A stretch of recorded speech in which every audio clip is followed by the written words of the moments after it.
Bowman Live. Welcome to the program on tonight. Welcome to the conversation. According to Axios Philadelphia, a new report sheds new light on the Northeast Philadelphia airplane crash that occurred.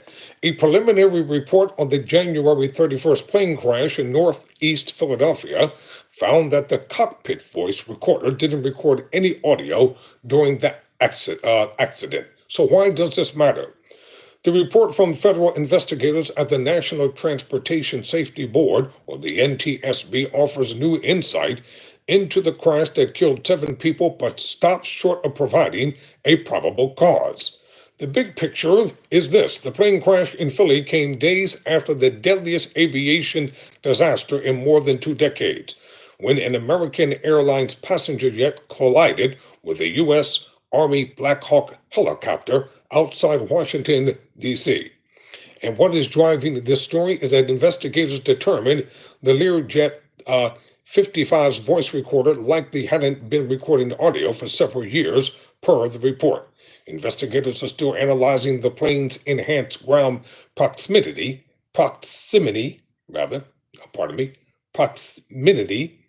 warning system, which could contain relevant flight data. So how did all this happen? The jet crashed onto the sidewalk along Cotman Avenue near Roosevelt Mall around 6:07 p.m., about a minute after it took off from Northeast Philadelphia Airport for Missouri.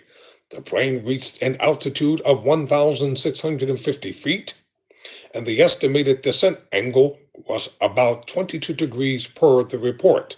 The flight crew was in communication with the airport's air traffic control tower at the time of the accident, and no distress calls were received from the flight crew, per the report.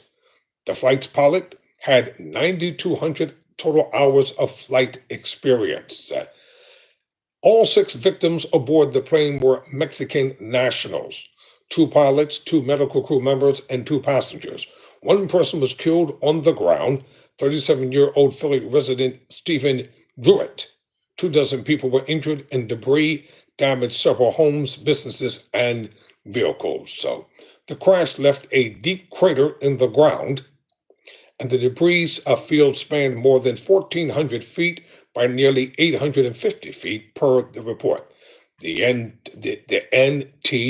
NTSB's final report, which will state the probable cause of the crash, is expected within 2 years. I'm Tyrone Bowman. Never surrender, never quit.